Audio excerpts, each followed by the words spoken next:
De quoi je me mail sur rmc.fr, François Sorel. Bonjour à tous, nous sommes le 21 juin 2019 et c'est De quoi je mêle, tout actu des nouvelles technologies sur rmc.fr, version audio, version vidéo sur 01nettv.com et sur YouTube. Merci d'être là. Avec tout à l'heure un petit événement, j'aurai le plaisir de recevoir le porte-parole France de Huawei, Stéphane Curtelin, réagira à toutes les histoires abracadabrantes incroyables que vit l'un des premiers constructeurs et fabricants de télécom dans le monde. Huawei qui, vous le savez, est on va dire, en complication avec les États-Unis. Alors, quel est le message, en fait, la communication officielle de Huawei France sur ce sujet? On le saura et c'est quasi une exclusivité, ce sera tout à l'heure. Et puis, je vous rappelle qu'à tout moment, vous pouvez réagir sur la page Facebook de quoi je me mêle, bien sûr, et puis aussi réagir sur Twitter avec le hashtag DQJMM. Merci d'être là avec nous, comme chaque vendredi. C'est parti. De quoi je me mêle sur rmc.fr et 01net TV. Et on commence bien sûr par le club de la presse IT avec cette semaine Jean-Sébastien Zanqui. Bonjour Jean-Sébastien. Bonjour à tous. Journaliste à la rédaction de 01net.com et pour nous accompagner aussi cette semaine, on a le plaisir d'avoir avec nous Emmanuel Paquette. Bonjour Emmanuel. Bonjour François. Journaliste à l'Express. Messieurs, on n'a pas chômé cette semaine côté actu avec cette bombe Facebook encore une fois. Alors d'habitude quand on parle de Facebook c'est pour dire il y a des millions de comptes qui ont été communiqués à des tiers, enfin voilà, il y a des mots de passe qui se baladent dans la nature, mais là, pour une fois, c'est une communication, alors je ne sais pas si elle est positive, mais en tous les cas, elle est maîtrisée par Facebook. Facebook qui va lancer sa devise. Tout à fait. Sa monnaie, oui. Sébastien. C'est pas une surprise puisqu'on savait que Facebook allait le faire, mais ça y est, c'est maintenant officiel. C'est en fait une crypto-monnaie, tout simplement, qu'on connaît, on va dire, grâce au Bitcoin, qui est la crypto-monnaie la plus connue. Elle pourra être utilisée à la fois dans Facebook, dans WhatsApp, dans Messenger. Alors à quoi ça va servir? Ça peut servir à rembourser ses amis, ça peut servir à payer en ligne, ça peut aussi servir à payer dans certaines boutiques physiques qui seront, pourquoi pas, partenaires de la monnaie, pardon. Elle sera disponible dès l'année prochaine, en 2020. Le tout dans une sorte de portefeuille virtuel qui s'appelle le Calibra, étant donné que la monnaie s'appelle la Libra ou le Libra, ça dépend un petit peu. Certains l'appellent un peu comme ils veulent. En gros, il y a 28 partenaires fondateurs qui sont quand même assez connus, puisqu'il y a Uber, il y a Visa, il y a eBay, il y a PayPal, il y a Spotify. Et en France, il y a aussi Iliad, qui est la maison mère de Free. Donc, c'est pas rien, c'est quand même de gros partenaires. Ils ont en fait chacun investi 10 millions de dollars dans cette monnaie pour en fait créer une sorte de fonds de garantie qui permet en gros à la monnaie de ne pas connaître des volatilités incroyables comme a pu connaître le Bitcoin à l'époque. Donc a priori ça va garantir une certaine stabilité dans cette monnaie. En gros ça va aussi servir à Facebook à adresser les personnes qui n'ont pas de compte bancaire. Ça va être une grosse partie de la clientèle. On sait qu'il y a sur les 2,4 milliards d'utilisateurs de Facebook dans le monde, il y a une grande partie qui viennent des pays émergents et qui n'ont pas de compte bancaire. Donc ça va être vraiment aussi une des raisons de la création de cette monnaie et une manière pour Facebook d'arriver sur de nouveaux relais de croissance directement au lieu d'avoir seulement de la publicité en ligne. D'accord, donc une nouvelle monnaie lancée par Facebook et par d'autres géants de l'Internet. Mais ça va servir à quoi, Emmanuel Paquette? J'ai pas bien compris encore l'intérêt de lancer une nouvelle monnaie. Jean-Sébastien l'a quand même bien dit. Si tu veux, aujourd'hui, l'idée, c'est que par exemple, quand tu rembourses ou surtout quand tu fais des transferts d'argent à l'étranger, ce qui est important aujourd'hui, par exemple, dans des communautés, par exemple la communauté maghrébine qui peut renvoyer en France, par exemple, des devises au Maroc, en Algérie, etc., pour leur famille, pour aider leur famille.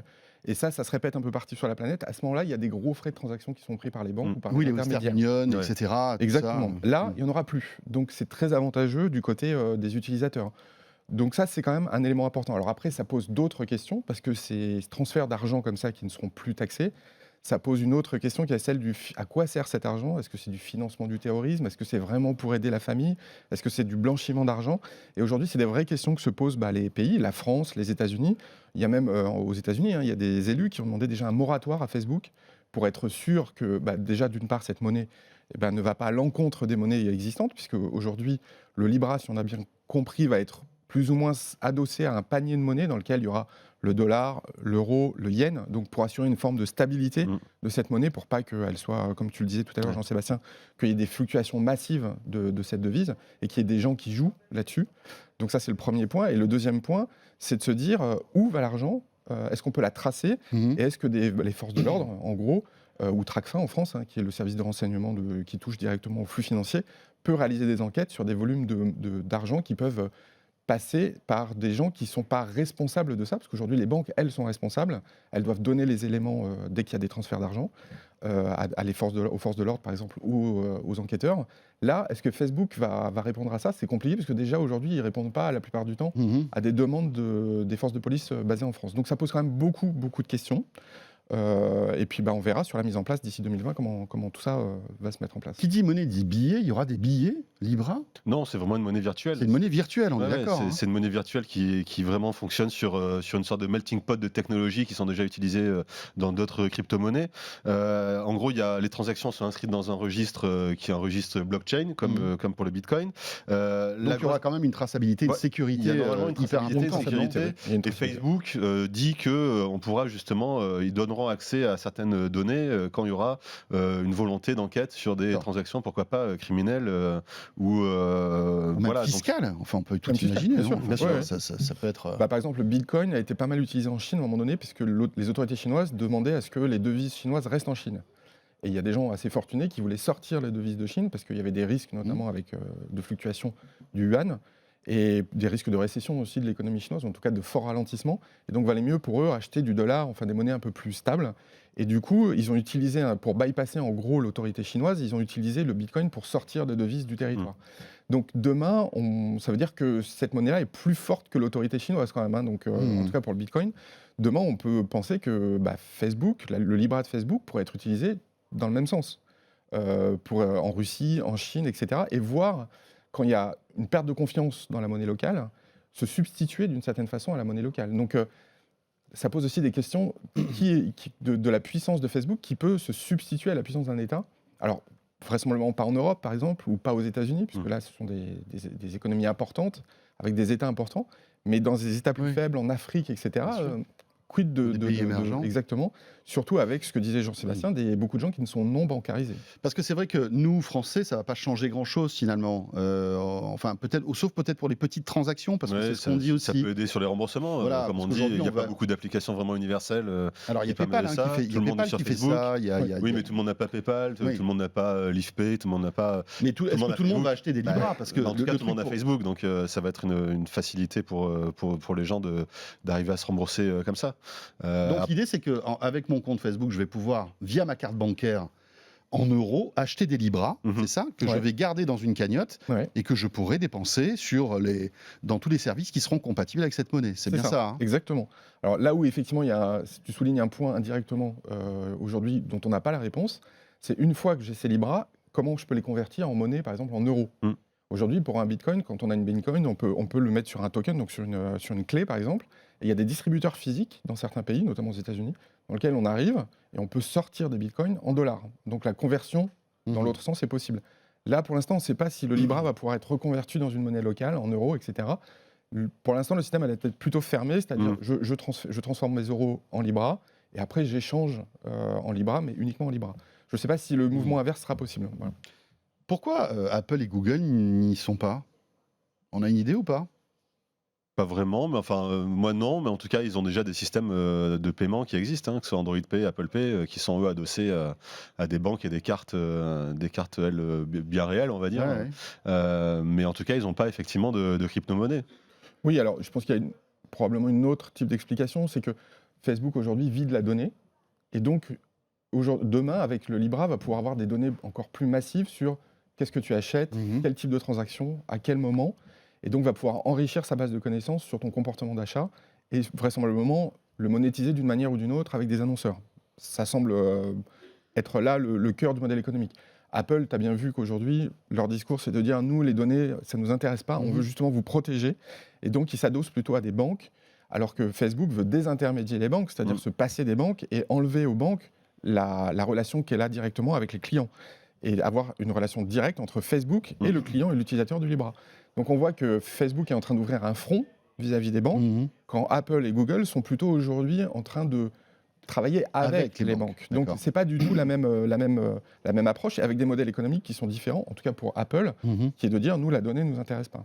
En tout cas c'est ce qu'ils disent de manière aujourd'hui forte pour s'opposer justement à Facebook. Et pourquoi alors Iliad et Xavier Niel se sont lancés dans cette aventure? Parce que autant on peut comprendre pour Facebook et d'autres acteurs américains, mais pourquoi Iliad? Je pense qu'ils parient sur le fait que ça devienne un instrument économique de masse, et que dessus, il vaut mieux être dans ce système-là qui est en train de se créer, parallèle à celui des banques. Ça peut être la banque de demain, en fait. Ouais. Donc, vaut mieux mettre un pied dedans et de voir ce que ça va donner, plutôt que de rester exclu et de laisser voir passer les trains, en fait. Oui, c'est un peu le côté avant-gardiste, on va dire, d'Iliad. Encore une fois, ils peuvent échouer, parce que Facebook, à plusieurs reprises, a échoué. Donc, bien sûr, c'est vraiment les utilisateurs qui vont faire la différence. Et est-ce que les utilisateurs vont avoir confiance en Facebook ? Et là, c'est vraiment le nœud du problème, puisque la confiance est assez érodée aujourd'hui. Et puis, est-ce que les banques, est-ce que ça va pas aussi créer peut-être une espèce comment dirais-je, de compétition avec les banques? Peut-être que finalement, nous, on va y gagner. On va peut-être gagner avec des frais bancaires qui vont être réduits avec l'arrivée du Libra. Enfin, on peut tout imaginer. Donc finalement. C'est vrai que, alors en Chine, quand Alibaba et Tencent se sont lancés dans les systèmes de paiement qui étaient intégrés, alors c'est pas une monnaie virtuelle, mais c'est des systèmes de paiement avec intégrés Alipay, etc. Avec Alipay après, ils ont commencé par le paiement et puis après ils sont très vite arrivés sur le crédit, parce que derrière, ce qui est important, c'est offrir d'autres types de services. Et là, c'est là le nerf de la guerre pour les banques, c'est le crédit, puisque c'est là où les marges se font. Et là, on voit aujourd'hui que Amazon, sans même avoir de monnaie, eux, ils commencent à faire du crédit à la consommation sur Amazon. Je ne sais pas si vous avez vu passer récemment, on a vu que, par exemple, il y avait des foyers aux États-Unis qui n'ont plus droit d'avoir accès au crédit bancaire, puisqu'ils ont été radiés. Et ben, Amazon leur permet, malgré tout d'emprunter, mais à 25%. Ah ouais. 25%, voilà, donc c'est énorme. Donc il y a Bernie Sanders aux États-Unis, qui est un homme politique, a dit c'est inadmissible qu'Amazon veuille rendre des pauvres encore plus pauvres avec un taux d'intérêt de 25%. Mais il se trouve qu'aujourd'hui, ces gens-là sont débancarisés. Donc on peut aussi se dire, dans les pays développés comme les nôtres, que Facebook, demain, va peut-être s'adresser à cette population-là dont les banques ne veulent plus. C'est étonnant aussi Amazon, qui là pourrait être intéressé par le Libra finalement aussi. Parce que c'est un site de e-commerce, ils n'y sont pas. Non, ils sont pas dedans. Après, c'est le début de l'histoire. Peut-être que d'autres acteurs majeurs viendront allonger la liste, on verra bien. Ou développer leur propre monnaie. C'est vrai, parce qu'on peut imaginer d'autres monnaies concurrentes du Libra. Voilà, donc ça, c'était le gros de l'actu de la semaine. On évoquait Google, à l'instant. On va en parler parce que aujourd'hui, pour tous ceux qui ont un téléphone Android, à part WhatsApp et des messageries, on va dire IP, style Messenger, etc., Jean-Sébastien, on a un problème, c'est que on s'envoie des SMS pour discuter. Il n'y a pas cette légèreté, cette intégration qu'il y a par exemple sur l'iPhone avec e-message. Et bien, tout ça va peut-être changer bientôt. Oui, grâce à l'arrivée d'un nouveau standard qui s'appelle le RCS pour Rich System Message. En gros, c'est une sorte de, comme tu l'as dit, une sorte de e-message, une sorte de WhatsApp, Messenger, mais vraiment standardisé, non pas autour d'un compte, on va dire, mais autour des smartphones. C'est-à-dire qu'on n'a pas besoin d'ouvrir un compte pour pouvoir accéder, comme les SMS. Donc, oui, à partir du moment où on met une carte SIM, c'est ça. Voilà, ça remplace le SMS en quelque sorte. Tout à fait, c'est une sorte de mieux-disant de SMS 2.0. Oui, c'est le SMS augmenté. Voilà, tout à fait. Ouais. Et c'est un peu plus riche et plus souple que le MMS. Vous vous souvenez sûrement du MMS qu'on utilise encore parfois entre Android et iOS, mais sur lequel on peut envoyer juste une petite photo, une vidéo assez courte. Là, c'est vraiment toutes les fonctionnalités des messageries. Donc en gros, c'est de l'envoi de photos, de vidéos, des conversations de groupe. On voit les réponses en cours d'écriture, on voit les accusés de réception, on peut mettre des localisations à ces messages. Donc vraiment, c'est des messages complètement enrichis, comme on a sur WhatsApp ou d'autres systèmes de messagerie. Ça ne passe pas par un serveur central, c'est vraiment de la transmission de pair à pair. En revanche, si les deux téléphones ont du réseau, voilà, si les deux sont compatibles, le message va de l'un à l'autre sans avoir vraiment un serveur central sur lequel ça va transiter. Le souci de ce système-là, c'est aussi que c'est pas chiffré de bout en bout pour l'instant. Donc c'est pas comme du WhatsApp, par exemple, ou dans Messenger quand on l'active. En gros, si on intercepte les messages, on peut le lire, comme c'est le cas actuellement pour les SMS. Ce qui est intéressant, c'est que, en revanche, ça pourrait créer une sorte de messagerie unifiée lié entre Android et iOS, parce qu'on sait que également Apple travaille à l'intégration du RCS dans son application message. Oui, ça va au-delà en fait des clivages, C'est ça, c'est vraiment un standard. bataille de chapelle qu'il peut y avoir. C'est vraiment quelque chose qui est Tout à au-dessus fait. de tout ça. Comme on peut s'envoyer des SMS d'Android à iOS, on pourra s'envoyer des RCS d'Android à iOS, donc avec les photos, avec toutes les fonctionnalités que j'ai énumérées juste avant. Donc c'est quand même une certaine avancée, une certaine souplesse. Là aussi, une sorte de version universelle de ces messageries, sans avoir à savoir si la personne est sur WhatsApp ou sur Messenger ou autre. Et ça va arriver quand ? Ça va arriver là dans les semaines qui arrivent, les mois qui arrivent. Ce qui est intéressant, c'est que c'est Google qui pousse ça en France sans passer par les opérateurs. Donc pour l'instant, il y a une partie des messages qui vont être en fait la partie multimédia qui va être stockée sur les serveurs de Google en attendant que les opérateurs lancent la compatibilité D'accord. et que ce soit les opérateurs qui, eux, gèrent directement ces pièces jointes. Oui, voilà, parce qu'il faut des modifications, on va dire, chez les infras des opérateurs Tout à fait. télécoms pour que Tout ça à fait. fonctionne. Puisque Exactement. c'est plus, c'est du SMS amélioré, on va Ouais, dire. tout à fait. Donc, Et Google c'est- en a un petit peu marre de voir que les opérateurs ne jouent pas le jeu pour l'instant, donc ils poussent la fonctionnalité en espérant que ça fasse bouger les opérateurs. Emmanuel, un mot sur cette techno ? Oui, alors moi déjà, je voulais rendre hommage au SMS. Parce que c'est quand même une technologie qui est très vieille, c'est des années 90. Ouais. Aujourd'hui, il faut savoir qu'en France, c'est encore 43 milliards d'SMS chaque trimestre qui sont échangés, en léger recul de 1% chaque trimestre. Donc l'usage est encore monstrueux pour une technologie très très ancienne. Et les opérateurs, pourquoi les opérateurs Qui a en fait, été d'ailleurs prennent- développé par accident, d'après ce que j'ai compris. Je pense qu'au début, les premiers SMS Oui, qui étaient c'était pas, envoyés, ouais. c'était pas pas le l'objectif, propos. c'était pas envoyer des messages, Non. c'était pour envoyer des données techniques, Oui, je crois. Et exactement. puis après, Ça n'a pas été exploité par les opérateurs voilà, du tout. c'est Ils ça. se sont rendus compte que C'est quand les gens étonnant. se sont emparés de ça, Ça a c'est là été- qu'ils ont commencé à les facturer C'est ça, 15 voilà. centimes. c'est ça. Je sais pas si vous vous souvenez, mais tout on à fait. payait les SMS à l'époque. Oui, Exactement. et Mais ça en fait, coûtait on une les paye, fortune. On les paye encore un peu, Oui. quand même, parce que ce qui se passe, c'est qu'aujourd'hui, ça représente moins d'argent pour les opérateurs, mais toujours de l'argent. Et donc, il y a un modèle économique qui est établi. C'est pour ça aussi qu'ils ne veulent pas trop aller sur le RCS. C'est-à-dire qu'aujourd'hui, 43 milliards quand même d'échanges, ça reste beaucoup. Et là-dessus, quand c'est dans ton forfait, évidemment, tu ne payes pas, mais entre les échanges entre les opérateurs, eux se payent entre eux, ce qu'on appelle la terminaison d'appel SMS. Donc c'est un peu compliqué, mais c'est-à-dire si beaucoup de gens chez Orange envoient des SMS vers des gens de chez Free et qu'il y en a moins chez Free, il y a un moment ou un autre, Free va être obligé de payer un peu Orange. Voilà, ça se fait dans ce sens-là. Donc il y a quand même des facturations et des refacturations entre opérateurs qui fait encore pas mal d'argent. Et ça, c'est vrai en France, c'est vrai dans pas mal de pays dans le monde. Et ils veulent pas s'en passer aujourd'hui, les opérateurs. Le SMS leur convient. Sans compter le roaming aussi. Le roaming aussi. Vous êtes Et surtout que ça au utilise... Maroc, vous envoyez un SMS en France, vous allez le sentir Ouais, passer. exactement. Et surtout que le SMS utilise très très peu d'éléments d'infrastructure. Donc Oui. c'est un coût marginal. Et donc, ça coûte quasiment rien aux opérateurs. Le RCS va coûter aux opérateurs. Ah oui. Donc, il y a un modèle établi qui rapporte de coûte l'argent. rien, qui rapporte toujours un peu d'argent, même si c'est moins qu'avant, et surtout avec des infrastructures qui sont déjà amorties, avec un nouveau que Google essaye de pousser. Et Google essaye de le pousser parce qu'ils n'ont pas réussi à imposer leur messagerie, contrairement à WhatsApp. Donc, eux, ils essayent de rentrer par une autre porte avec le RCS, parce qu'ils n'ont jamais réussi à imposer. Ils avaient Allo, je crois, de mémoire. Oui, tout à fait. Ou Google Chat, par exemple. Ouais. Ça a été des échecs successifs. Donc, ils essayent une troisième tentative avec RCS. Mais les opérateurs veulent éviter ce genre de choses. Donc c'est pour ça que c'est un peu compliqué entre opérateurs et Google. Il n'y a pas les mêmes intérêts d'un côté et de l'autre. Et dernier point que soulevait Jean-Sébastien tout à l'heure, c'est que pourquoi c'est pas chiffré de bout en bout aussi ? C'est là une autre obligation des opérateurs télécoms. Un opérateur télécom a une obligation de laisser les forces de l'ordre pouvoir intervenir et lire ce qui se passe sur les réseaux, parce que c'est important dans le cadre d'enquêtes judiciaires. Et donc aujourd'hui, WhatsApp, Messenger, etc. ne sont pas considérés comme des opérateurs télécoms et donc peuvent échanger des contenus de manière chiffrée. Et donc les forces de l'ordre n'ont pas accès à ce qui se transmet dans ces messageries-là. Donc les obligations des opérateurs télécoms qui s'imposent dans tous les pays ne sont pas les mêmes que celles qui s'imposent à WhatsApp et aux autres. Ouais, en gros, je suis terroriste, vous ne voulez pas que j'envoie des SMS pour communiquer. Faut pas du tout même. Voilà. Enfin, je suis désolé. Non, mais C'est pas pour donner des solutions. non, mais bon. Et donc pas de d'après ce que j'ai RCS compris, non plus. tout le monde le sait. Si je le dis, c'est que tout le monde le sait. Exactement, bien sûr. C'est Telegram, WhatsApp, etc. Mais même iMessage d'Apple. Et même iMessage. Crypté et chiffré. Ouais. D'accord. Enfin voilà, c'est intéressant. Et puis ce qui est intéressant aussi, c'est qu'on se rend compte que Google doit se dire bon voilà, si on veut vraiment qu'Android devienne l'équivalent d'un iOS, il faut ce type de service, parce que c'est vrai qu'aujourd'hui, alors moi personnellement, je navigue entre les deux, et ça manque enfin voilà, on est habitué à e-message. Tout à fait. Le fait de savoir que le message est bien arrivé, qu'il a été lu, on peut transférer des photos en bonne qualité, alors qu'en MMS c'est pas bon, ou alors on est obligé de passer par WhatsApp. Enfin tous ces trucs-là, donc. Oui, et puis on peut revenir au premier point. De l'importance de la chose. On peut revenir au premier point, c'est qu'aussi ces systèmes de messagerie-là, c'est là-dessus que va se baser probablement les transactions financières de demain.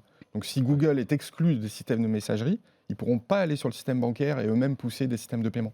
Là, avec RCS, probablement qu'ils pourront pousser des systèmes de paiement à l'intérieur des messages. Donc, si j'ai bien compris, la balle est dans le camp des opérateurs qui, comme un peu pour l'eSIM, traînent un peu de la part. Pas pour les mêmes raisons, mais oui. Parce qu'effectivement, Emmanuel a raison. En plus, ça permet à Google de pousser son application qui gère les SMS, qui s'appelle Android Messages, parce que c'est par elle que passera le RCS. Donc, si vous voulez profiter de RCS sur votre téléphone Android, il faut télécharger cette application de Google directement sur le smartphone. Donc, ça passe plus par une application tierce qui peut être celle du constructeur, par exemple. Donc, c'est vraiment du pur Google. Donc là, c'est du pur Google, effectivement, et ça lui permet, du coup, après coup, pourquoi pas de pousser d'autres services ensuite dans cette application-là. Dans quelques minutes, Stéphane Curtelin, qui est le porte-parole de Huawei France, répondra à mes questions et on reviendra un petit peu sur la tempête qui est en train de vivre Huawei. Et d'ailleurs, Jean-Sébastien, Huawei s'attend à une chute importante de la vente de ses smartphones. Oui, après le blocus qui est fait par toutes les entreprises tech américaines sur la marque Huawei, c'est une information qui est rapportée par Bloomberg. En gros, les cadres, les commerciaux, les équipes commerciales de Huawei prévoient une chute des ventes de 40 à 60% pour 2019, ce qui représente jusqu'à la fin de l'année, là, dans les quelques mois qui nous séparent de la fin de l'année, de 40 à 60 millions d'appareils en moins vendus par Huawei dans le monde. Il y a même un avenir qui est incertain pour plusieurs modèles. On sait que le Honor 20 Pro, par exemple, qui est une des sous-marques de Huawei, ne sortira pas en Europe. Le Honor 20 doit sortir le 21 juin, mais on sait qu'aussi que les équipes commerciales de Huawei se disent, s'il ne fonctionne pas bien, on ne va pas réapprovisionner les stocks, on ne va pas essayer de le pousser. Et puis, il y a aussi le Mate X, le téléphone pliable de Huawei, qui lui a été repoussé en septembre. Alors, plus ou moins officiellement pour éviter les problèmes qu'a rencontré le Galaxy Fold de Samsung sur le marché, mais on ne sait pas vraiment s'il a la validation technique et la certification Android. Donc on voit que ça y est, ça se concrétise vraiment. Et tout se resserre. Tout à fait. Emmanuel ? Oui, en fait, le fondateur et PDG de Huawei, donc Ren Zhengfei, a pour la première fois communiqué avec des journalistes via une conférence, c'est prendre un café avec Ren Zhengfei. Donc, lui, il a expliqué que dès cette année, ils avaient prévu d'avoir un chiffre d'affaires de 125 milliards de dollars, qu'en réalité, il serait plutôt à 100 milliards de dollars. Donc, oui, il a même dit, je crois, il a avoué qu'il avait sous-estimé en fait l'impact de cette mesure. Exactement. Et donc, c'est compliqué pour lui, c'est compliqué pour les sous-traitants, parce qu'aujourd'hui, ce que disait aussi Jean-Sébastien, c'est que les fournisseurs de Huawei, c'est 11 milliards de dollars aux États-Unis chaque année, et c'est 70 milliards dans le monde. Donc, ces gens-là vont aussi être touchés indirectement, Foxconn par exemple et d'autres, qui aujourd'hui vont aussi produire moins de téléphones, puisque a priori ça va être plus compliqué pour eux de pouvoir approvisionner Huawei. Donc il y a un impact sur toute la chaîne d'approvisionnement, ça touche à peu près tout le monde. Alors il y a encore quand même, on ne sait pas exactement ce que ça va donner, puisque à la fin du mois de juin, il y a un G20, Trump va s'y rendre, la Chine sera présent, ça sera à Tokyo. Donc on va voir si Trump à ce moment-là va éventuellement repousser la date limite effectivement de prise de sanctions contre Huawei, ou même desserrer les taux, ou alors peut-être encore plus serrer la vis, on ne sait pas trop. Avec lui, c'est compliqué. Il est imprévisible. Donc, mais c'est ce que je disais un peu la dernière fois, c'est que là, il rentre en campagne électorale, donc il faut qu'il montre les muscles, mais en même temps, il ne faut pas qu'il déclare une guerre économique, parce qu'en 2020, les élections américaines, il peut le payer. Donc, il peut faire un pas en arrière après avoir fait 2 pas en avant. Et puis cette situation n'arrange personne, même pas en fait les concurrents de Huawei. Bien sûr. Pour Apple, ça doit être un stress incroyable parce que Apple peut s'attendre à des... Apple est en train de réfléchir là et a décidé de délocaliser une partie jusqu'à 30% de sa production en dehors de la Chine. On réfléchit pas, on peut pas en un claquement de doigts produire des centaines de millions de téléphones comme ça en 2 mois, dans un autre pays. C'est pas possible. Il faut plusieurs années parce qu'il y a, imaginez un petit peu la supply chain qu'il faut là-dedans. C'est incroyable. Il y a un vrai savoir-faire des Chinois là-dessus aussi. Il y a un savoir-faire, il y a des capacités techniques. Bien sûr. Donc voilà, il y a la main-d'œuvre. C'est quelque chose chose qui prend des années et des années. Hein. Donc j'imagine que même Apple ne souhaite pas ce type de situation. Ah non, je ne pense pas. Ouais. Surtout qu'ils ont déjà des difficultés à vendre des iPhones en Chine aujourd'hui. Donc si on rajoute cette guerre commerciale, effectivement, c'est pas une bonne nouvelle pour eux. On va bien voir comment tout ça évolue. Et messieurs, merci. On va d'ailleurs poser toutes ces questions à Stéphane Courtelin, hein, le porte-parole de Huawei France, qui va répondre à nos questions. C'est une interview qui est assez exceptionnelle, hein, puisque Huawei parle très très peu sur ce sujet Non. dans les médias, mais pas en en off, on. mais pas en on, pas dans les médias, et on va essayer de lui poser les bonnes questions. Merci à tous les deux, merci Jean-Sébastien, et merci Emmanuel Paquette de la rédaction de l'Express. Vous restez avec nous donc, que devient Huawei et que va devenir Huawei? On va essayer d'avoir quelques éléments de réponse dans un instant, à tout de suite. De quoi je me mêle sur RMC.fr et 01net TV.